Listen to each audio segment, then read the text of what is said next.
إن الحمد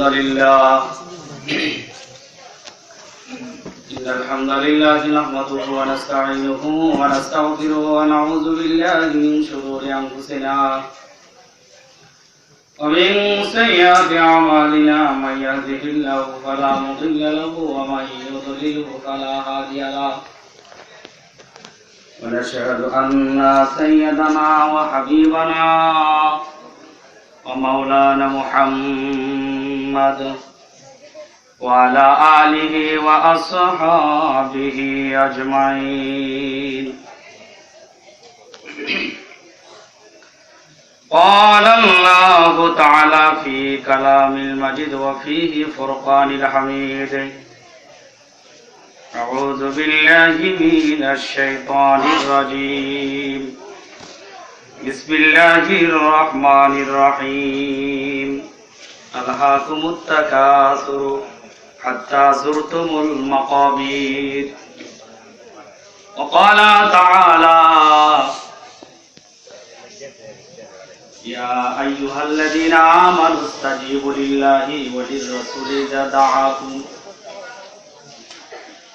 صدق الله العظيم وصدق رسوله النبي الكريم الآمين قال النبي صلى الله تعالى عليه وسلم شفاعتي لأهل الكبائر من أمتي في شان حبيبه مخبرا وآمرا إن الله وملائكته يصلون على النبي يا أيها الذين آمنوا صلوا عليه وسلموا تسليما اللهم صل على سيدنا مولانا محمد وعلى سيدنا مولانا محمد محبت اللهم صل على سيدنا مولانا محمد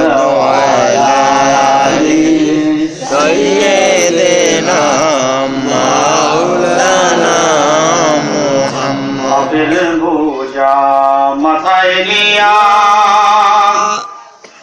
জানাইলা খবর সালাম গুনাহগারদের কি ধন আছে নবী গো আপনায় শফিতাম আল্লাহুম্মা সাল্লি আলা সাইয়্যিদিনা মাওলানা মুহাম্মদ ওয়া আলা আলি سيدنا مولانا محمد আজরাইলের সুরত যখন মুদের সামনে রাখিবে ওই নিদানে রাইখো গো আল্লাহ নবীর দিদার নসিবে আল্লাহুম্মা সাল্লি